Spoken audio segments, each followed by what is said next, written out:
예산에서 이 행사를 하다 보니까 저도 학회를 대표해서 한 말씀 드려야 될 것 같아서 이런저런 자료를 뒤지다 보니까 잘 아시다시피 세안도에 보면은 발문이라고 있습니다. 오늘 프린트 받으셨죠, 그죠?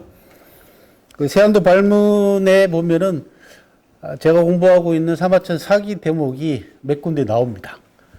그래서 책을 좀 읽어보고 추사 평전을 좀 봤더니 사마천의 심경하고 추사가 유배당할 무렵의 심경하고가 상당히 닮아 있는 부분들도 있고 또 사마천 이야기를 추사가 직접 하고 있어서 오늘 여러분들한테 직접 추사하고 사마천 이야기만 집중적으로 한번 들려드리면은 정보가 되지 않을까 싶어서 그 이야기를 좀 하고 마치도록 하겠습니다. 본격적으로 시작하기 전에 저희는 학회, 사마천 학회가 있고 또 현재로서는 사마천 학회 공식 유튜브가 제 유튜브가 있기 때문에 현재로서는 제 유튜브로 이제 사마천 학회를 알리고 있습니다. 김영수의 좀 알자 중국이 방금 전에 이제 9,000명을 넘어섰습니다. 구독자 수가. 그래서 참 더디게 걸리네요. 그죠? 컨텐츠의 질이나 이런 걸로 봐서는 금방 10,000명은 넘어설 줄 알았는데 5,000명이 지나면서부터 굉장히 힘들게 지금 현재 가고 있습니다. 그래서 여러분들이 주변에 많이 이제 홍보해 주시면은 곧 이제 10,000명을 아마 넘지 않을까. 구글의 그 알고리즘이 어떻게 되는지 아직까지 얘가 파악이 잘 안 됩니다. 이게 어떻게 하면은 구독자 수를 늘릴까 여러 가지로 고민을 하고 있는데 아직까지는 제가 못 찾고 있습니다. 현재까지 제가 발견한 것 가운데 재미난 것 가운데 하나는 본 사람들은 많은데 구독자 수가 적은 이유, 가장 중요한 이유 가운데 하나가 구독을 안 한다라는 거였습니다. 예. 보시면서 구독을 안 눌러. 구독 누르는 거 돈 들어가는 것도 아닌데 참 인색하다 그런 생각이 들면서도 좀 더 좋은 내용으로, 컨텐츠로 다가가면 더 많은 분들이 보지 않을까 이제 그런 생각을 해봅니다. 오늘 이야기는 좀 전에 한 선생님께서 추사 김정희의 대체적인 일생에 대해서는 말씀을 해주셨기 때문에 저는 생략하도록 하고요. 세안도에 나오는 발문을 중심으로 해서 그것이 사마천 사기에 나오는 내용하고 어떤 관계를 가지고 있으며 또 이 두 사람의 삶에 있어서 중요한 교차점들이 있습니다. 서로 만나는 지점들이 있더라는 겁니다. 시공을 초월해서. 그게 뭐냐 그러면 제가 오늘 여러분들한테 주요한 제목으로 잡은 게 사마천의 10년과 추사의 9년이라는 거예요. 추사의 9년을 좀 전에 들으셨죠. 그죠? 제주도 유배 생활이 9년입니다. 그럼 사마천의 10년은 뭐냐? 사마천이 47살에 옥에 갇혀서 세상을 떠날 때까지가 딱 10년입니다. 그래서 제 유튜브 영상 가운데에서도 사마천 최후의 10년이라고 하는 강의 영상이 있습니다. 최근 몇 년 전부터 저는 사마천의 삶 자체에 빙의돼 가지고 이제 사마천을 좀 영적으로 한번 좀 맞이해 볼까 이제 이런 생각도 할 만큼 사마천이 심취되어 있는 상황이라서 추사의 유배 생활을 보는 순간 딱 들어온 느낌이 추사의 일생에서 가장 어려웠던 시기. 왜 그러냐 하면 추사가 유배 갈 당시에 몸과 정신 상태가 완전히 망가진 상태였습니다. 국문을 당했거든요. 그러니까 고문을 당했다는 얘기입니다. 사마천도 49살의 나이로 궁영을 자청할 무렵까지 고문을 당했고 또 궁영까지 자청하면서 몸과 마음이 완전히 망가진 상태로서 사마천 사기라고 하는 역사책을 정말로 온 심혈을 기울여 가지고 자기 목숨과 바꾼 책이 바로 사기라는 역사책입니다. 세안도도 추사가 제주도 유배 생활에서 정말 자기의 모든 예술가로서의 모든 일생 자체의 모든 공력을 쏟아가지고 그린 작품 가운데 보기에는 그림은 단순할지 모르지만은 그 안에 들어가 있는 추사의 심경 자체는 사마천의 10년하고 매치가 되지 않을까 싶어서 사마천의 10년과 추사의 9년이라고 하는 그런 제목으로 여러분들한테 말씀을 드리는 게 어떨까 싶어서 강의 준비가 문제가 아니라 어떤 이야기를 할까가 거의 뭐 이 예산 스케줄을 잡아놓고 난 다음부터는 계속 그 고민밖에는 없었습니다. 그래서 옛날에 읽었던 책도 다시 들춰보고 하긴 했습니다만은 추사의 일생을 여러분들한테 전달해 주는 건 별 의미가 없을 것 같고 또 책도 있고 하기 때문에 기존에 나와 있는 정보하고는 좀 다른 정보를 전해드리는 게 좋지 않을까라는 그런 생각이 들어서 이렇게 맞춰봤습니다. 우리 권 선생님이 잠깐 한 선생님이 잠깐 말씀하셨습니다만은 추사에 대해서는 논쟁이 많습니다. 실제로 정치적인 부분의 논쟁뿐만 아니라 추사가 과대평가됐느냐 아니냐 가지고도 논쟁이 많고 심지어 어떤 분은 가장 많이 팔린 유홍준 씨의 그죠 추사 평전에 관해서 뭐 200군데 이상의 오류를 잡아낸 분들도 있고 이런 항상 논쟁의 핵심에 있던 분입니다. 그건 무슨 얘기냐 그러면 그만큼 뛰어났다는 얘기입니다. 뛰어나지 않으면 논쟁거리가 안 되겠죠. 그죠? 예. 그래서 그런 논쟁 부분들은 여러분들이 책을 통해 가지고 다른 컨텐츠나 다른 정보를 통해서 확인하시면 될 것이고 저는 예술가로서의 추사가 정치에서 역경을 크게 당하고 역경을 맞이해서 들어가면은 거의 죽어 나온다고 하는 제주도까지 유배 가서 추사의 삶 자체 실제로 추사는 9년 동안 제주도 유배 생활을 하면서 온갖 질병에 다 시달립니다. 그 고문의 후유증뿐만 아니라 풍토병이라고 하죠. 그죠? 제주도가 갖고 있는 특별한 자연 환경이라든지 기후가 이런 부분들이 다르기 때문에 온몸에 뭐 부스럼이 난다든지 눈 안질 뭐 이런 것들 특히 글씨 쓰고 그림 그리는 예술가에게 안질은 치명적이지 않습니까? 이런 역경 속에서 탄생한 작품이 세안도라는 거죠. 그리고 그림에서 여러분들 보시다시피 다른 그림하고 달리 옆에 왼쪽으로 발문이 아주 길게 붙어 있습니다. 그림이. 되게 이제 간단하게 그죠? 시 한 수 쓴다든지 낙관 찍고 이제 끝나는 게 일반적인데 이 발문이 아주 길게 달려 있습니다. 그래서 이런 부분이 추사가 이 그림을 통해서 그림만으로는 나타낼 수 없는 당신의 심경을 발문을 통해서 이제 얘기를 하고 있습니다. 오늘 그 얘기를 아마 여러분들한테 주로 전해드리면은 대체로 되지 않을까 싶습니다.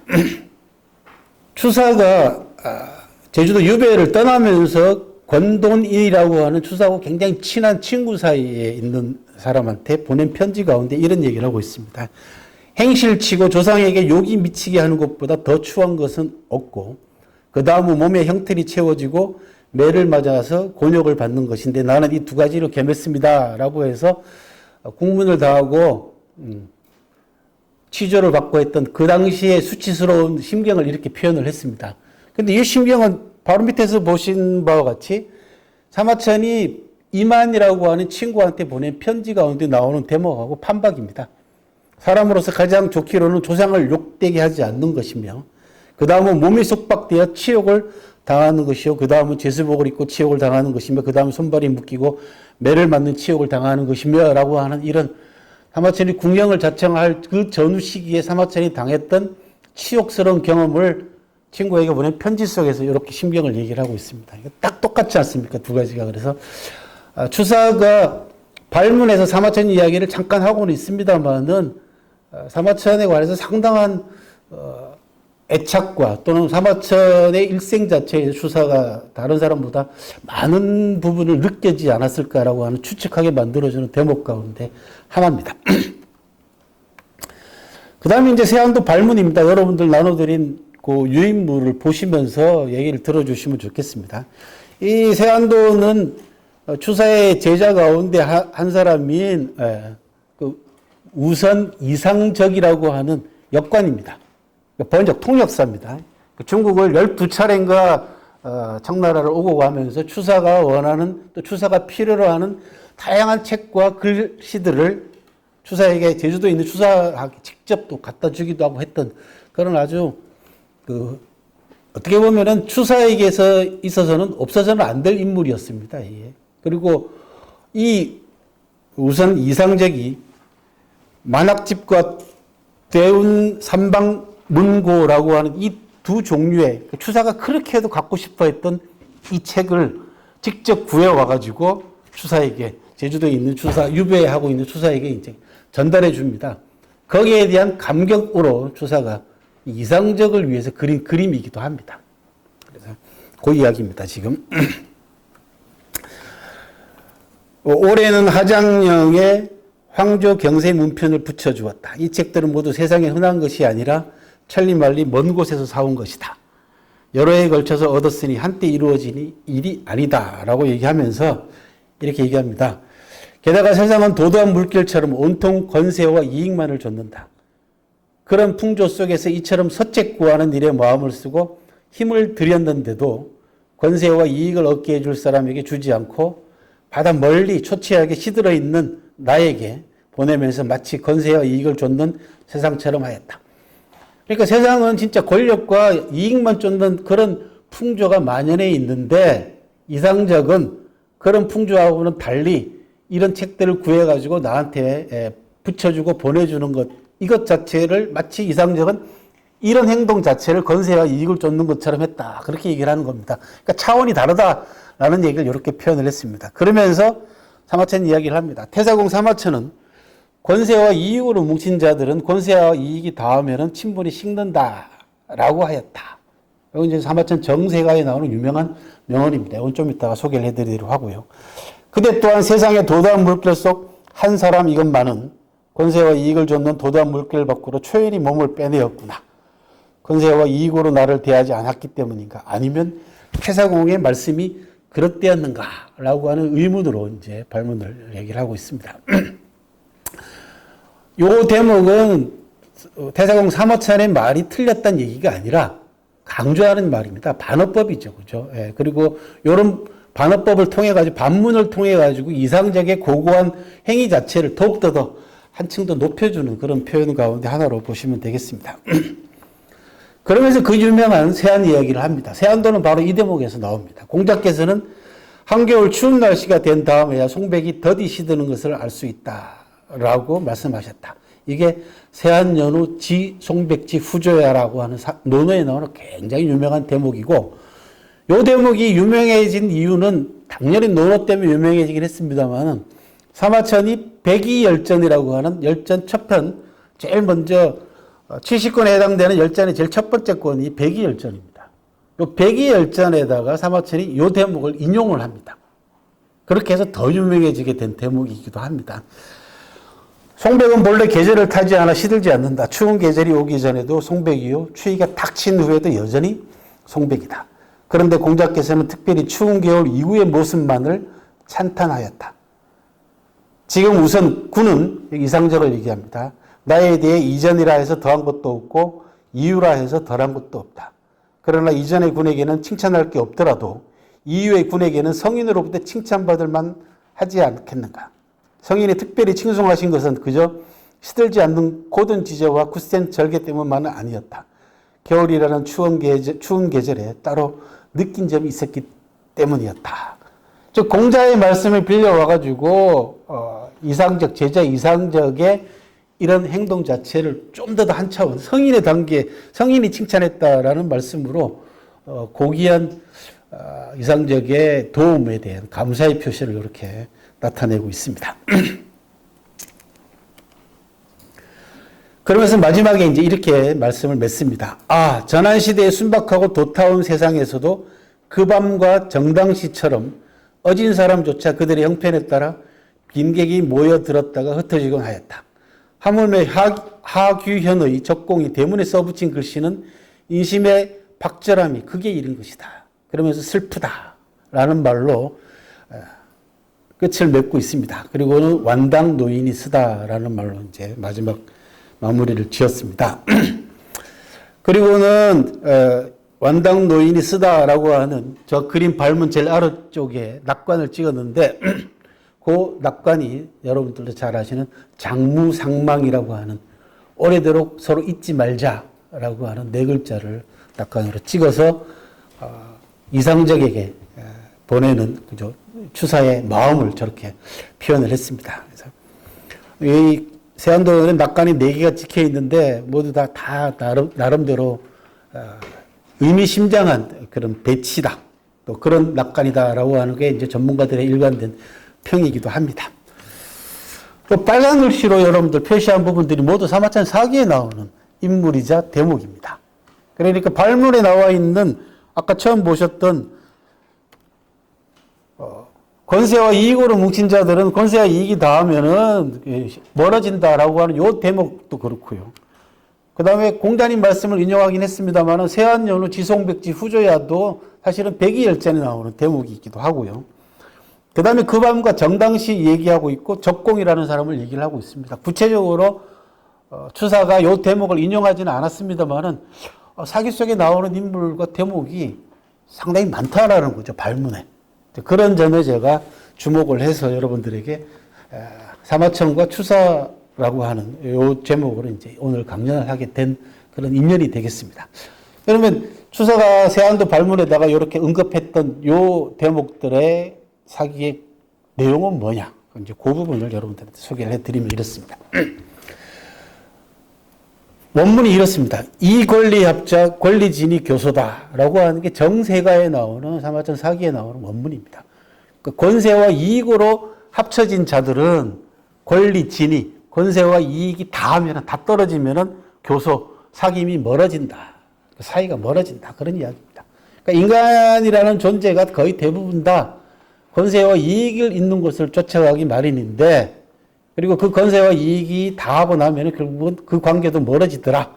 라고 하는 게 세태당, 일반적인 세태당. 이런 세태에도 불구하고 우선 이상적이 바다 건너 제주도에까지 또 그리고 천리 먼 길 영경을 다녀와서 영경에서 구해온 책자를 인편을 통해 가지고 자기한테 보내주는 이런 의리에 대한 아주 감격스러운 표현을 이런 방식으로 이렇게 이제 반어법으로 표시를 한 거죠. 그죠? 이 이야기는 어디서 나오냐 그러면요. 기원전 697년에 춘추시대 초기입니다.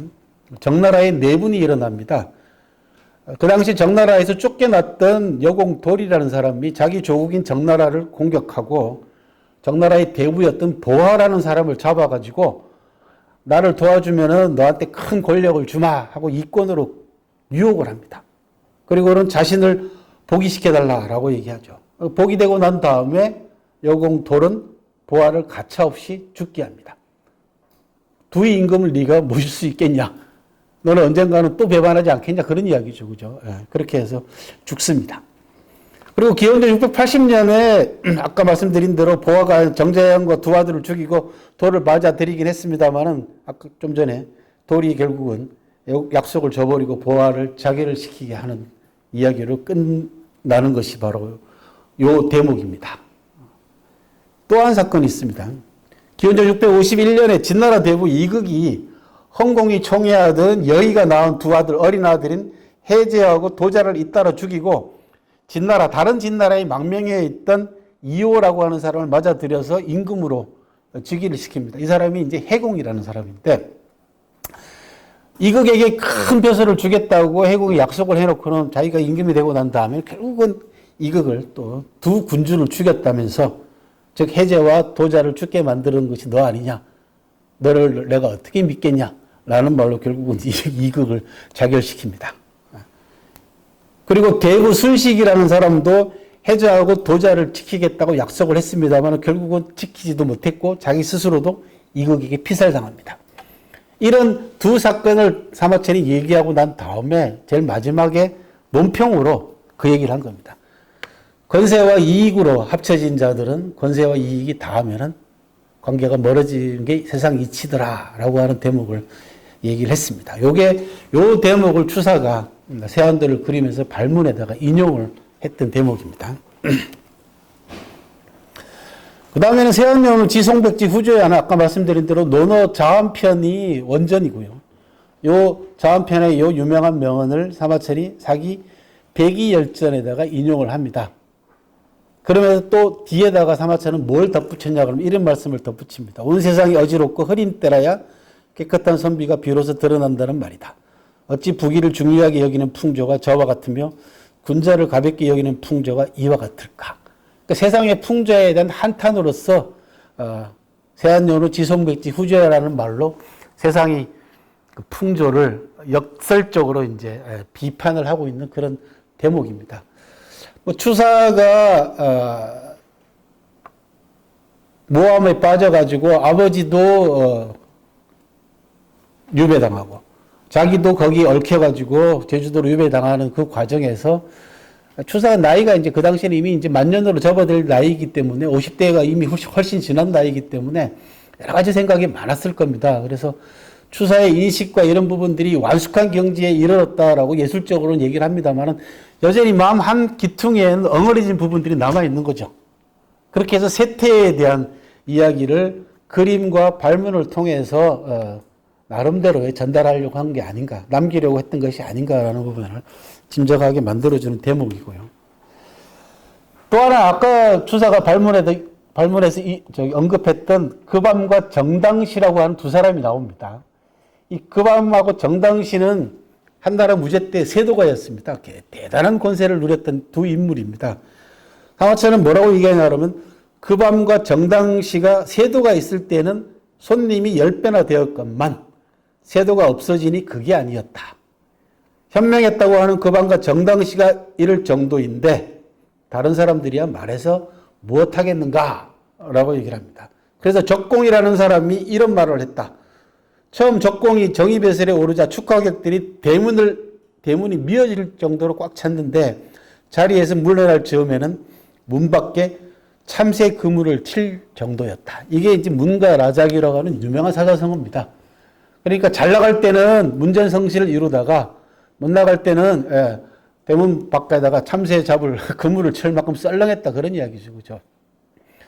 뭐 우리 속담에 정성찍 개가 죽으면은 그죠? 조문객이 미어 터지지만 정작 정성이 죽으면 아무도 안 쳐다본다 그 얘기하고 이제 같은 맥락의 이야기입니다. 그래서 적공이 다시 정의가 되자 빈객들이 전처럼 북적댔다. 즉 권세를 얻자 다시 사람들이 찾아왔다는 얘기입니다. 그래서 적공은 물에다 갖다 써붙인 게 유명한 얘기입니다. 일생일사 내지 교정이요. 일빈 일부 내지 교태요. 일기일천 교정내연이다. 라고 하는 유명한 명언을 써붙였다는 얘기입니다. 한 번 태어나고 한 번 죽음으로써 서로의 정을 알게 되고 그러니까 사람이 살다 보면은 그죠? 이런 일도 겪고 저런 일도 겪는데 그 일을 겪을 때마다 인간의 감정이 어떤 것인가라는 부분을 알게 된다는 얘기입니다. 그 다음 일빈 일부 가난했다가 부자에 되고 나면은 한번 가난해졌다가 부귀해짐으로써 사람의 사귀는 태도를 알게 되고 그 다음에 일귀일천 한번 귀했다가 한번 천하게 되면은 사람 사귀는 정이 환하게 드러나더라. 그 사람의 감정이 환하게 드러나더라 라고 하는 글을 대문짝에다 써붙여가지고 민심의 세태에 그죠? 그 천박함을 그런 방식으로 나타냈다라고 하는 얘기입니다. 요게 이제 급정열전에 나오는 사마천 사기에 나오는 유명한 사마천의 논평 대목입니다. 요 대목을 빌려가지고 추사가 발문에다가 이야기를 한 겁니다.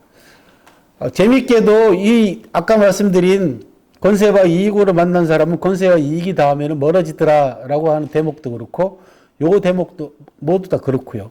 본문에 나오는 대목이 아닙니다. 사기 원문에 본문이 나오는 대목이 아니고 그 본문을 다 쓰고 난 다음에 사마천이 자기 논평에다가 쓴 대목들입니다. 요게. 그러니까 추사가 본문에 나오는 내용이 아니고 사마천의 논평에다가 나온 대목을 굳이 인용한 부분은 사마천이 처했던 상황하고 사마천의 생애와 사마천의 정신세계하고는 상당히 교감관계가 이루어지지 않았을까라는 그런 추측을 가능하게 하는 대목이 아닐까라는 생각을 한번 해봤습니다. 그리고는 제일 앞쪽에다가 세안도 오른쪽 제일 제목 밑에 보면 우선시상이라고 하는 네 글자가 나옵니다. 우선은 이상적의 호입니다. 그래서 우선 감상하시게 그런 이야기입니다. 이게 참 우리 한글이 재미난 게 뭐냐 그러면은 우선은 사람의 호입니다. 뭐 이상적의 호이긴 합니다만은 얼핏 들으면은 당신이 먼저 감상하시오. 이렇게 우선 감상하시오. 이렇게 들리기도 합니다. 그래서 그림에다가 그 사람 한 사람을 지목을 해가지고 그 사람에게 감상하라라고 이렇게 네 글자를 쓴 경우도 거의 찾아보기 힘들 만큼 독특한 그림이기도 합니다. 그리고 아까 말씀드린 대로 발문 제일 마지막에다가는 장무상망이라고 하는 낙반을 찍어가지고 오래도록 서로 잊지 말자라고 하는 그런 글을 남겨서 추사의 심경을 좀 더 강화시켜주는 그런 아주 절묘한 나름대로의 아주 신경을 많이 쓴 그림이고 글씨다. 그리고 이 글씨를 보시면 알겠지만은 원고지에다가 쓰셨잖아요. 그죠? 이 칸을 지금 그어놨잖아요. 전부 다. 자세히 보시면 이게 줄이 쳐져 있습니다. 왜 그러냐 그러면 이 시력이 안질이 너무 심해가지고 똑바로 글씨를 쓰기가 힘든 거예요. 그래가지고 칸을 그어가지고 그 안에다가 글씨를 또박또박 해서체로 아주 정성들여서 쓴 글입니다. 추사의 글씨 가운데서도 저는 이 글씨가 아주 명품 중에서도 명품으로 현재 보입니다. 왜? 글씨의 감정이 아주 푹푹 묻어나는 그런 글씨이기도 합니다. 이게 이제 세안도하고 사마천의 사기하고 얽혀 있는 그런 내용이었습니다. 그래서 오늘 여러분들에게 저는 짧게 세안도와 사마천의 사기, 그리고 사마천과 추사, 사마천의 10년과 추사의 9년, 이런 시공을 초월한 두 사람의 정신적 교감 문제를 역사책과 그다음에 그림과 그 그림에 딸려 있는 글을 통해 가지고 여러분들한테 간단하게 한번 전해드리고자 이런 시간을 만들었습니다.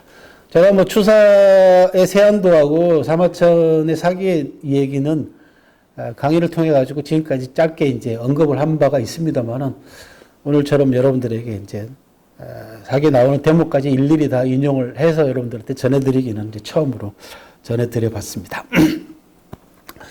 또 하나는 뭐냐 그러면 이제 이 부분도 확실치는 않습니다. 추사가 세안도를 그리게 된 또 배경 가운데 하나는 소동파가 등장합니다. 소동파가 해주라고 하는 곳에 유배 생활을 하고 있을 때 어린 아들이 먼 길을 물어서 찾아옵니다. 그리고는 그 아들을 짧은 만남을 통해 가지고 아들을 보내고 난 다음에 소동파가 너무너무 가슴도 아프고 해서 그림을 하나를 그립니다. 그 그림이 언송도라고 하는 그림입니다. 소나무 그림입니다. 그래서 추사는 워낙 소동파의 글과 그림을 좋아했기 때문에 또 존경했기 때문에 언송도가 얼핏 떠올랐을 것이다. 또 아까 우리 한 선생님 강의할 때 옹방강을 비롯해서 중국의 유명한 명사들과 전부 다 교류하면서 소동파 얘기가 많이 나옵니다. 소동파 얘기가 굉장히 많이 나오고 글씨도 그렇고 소동파의 글씨와 그림, 그 인품에 관한 이야기들이 굉장히 많이 나오고 또 소동파의 언성도가 남아있지는 않습니다만 현재 추정하기에는 이런 그림이었을 걸로 현재 추정을 하고 있습니다. 그래서 이 언성도에 관한 이야기들이 많이 나옵니다. 소동파의 언성도가 없어져 버렸기 때문에 후대 사람들이 언성도를 계속해서 그려냅니다. 이런 그림이었을 이런 그림이었을 것이다. 그래서 추사도 옹방강을 비롯해서 중국의 명사들과 교류하면서 언성도 얘기를 많이 했거든요. 그래서 언성도를 일찍부터 알고 있었고 그 다음에 소동파의 어린 아들이 해주를 찾아왔을 때 소식이 소동파가 그 아들을 생각하면서 언성도를 그렸다라는 얘기를 다 알고 있었다는 거죠. 그러니까 오래전부터 추사의 마음속에는 소나무 그림이 그려져 있었던 겁니다. 그러다가 제주도 유배 생활 때 결정적으로 우선 이상적과의 그 우정이죠. 신분을 초월한, 뭐 이상적은 잘 아시다시피 중인이지 않습니까? 여건이 되다 보니까. 신분을 초월한 그런 우정, 이런 인간관계, 깊이 있는 인간관계 이런 부분에 대한 느낌이 확 와 닿았기 때문에 특히나 제주도 유배가 있죠. 그리고 해주라는 곳도 저 수도하고는 한참 떨어져 있는 곳입니다. 아주 먼 곳입니다. 그러니까 그런 기연이 연결돼 가지고 소나무로 그림을 나타낸 게 아닌가라는 생각이 듭니다. 그리고 뭐 여러분들 제주도 가보셔서 알겠지만은 세안도에 그려져 있는 그 그림의 그 집하고 추사의 유배 집하고는 전혀 상관없습니다. 그런 창문이 남아있는 그런 집도 아니고요. 그래서 추사가 자기 나름대로의 정신적인 측면으로 상상해서 그린 그림으로 되게 이제 전문가들은 이제 보고 있습니다. 되게 이제 뭐 저는 자세히는 모릅니다만은 진품으로 밝혀졌을 경우에는 낙관 하나가 찍힌 것이 돈입니다. 예를 들어서 아무나 소장한 거는 별로 값이 안 나가겠죠. 황제가 소장했다든지, 유명한 명사가 소장했다든지, 그리고 보면은 여러 글씨들이 막 써져 있지 않습니까? 요 사람들이 소장했던 사람들이 요걸 구입한 인연 같은 걸 써요. 또는 작품 감상 같은 걸 씁니다. 연기라고 하는데 이걸 써놓으면은 또 그것도 또 값이야. 그래서 낙관의 숫자에 따라 가지고 또 낙관을 찍은 사람이 누구냐에 따라 가지고 값이 달라집니다. 진품일 경우에는. 그래서 이렇게 해서 여러분들에게 오늘 그 주사의 세안도 하고 사마천하고 관계 문제를 간단하게 설명을 좀 드렸고, 그다음에 이제 초동파의 언성도 이야기도 간단하게 말씀을 드렸습니다.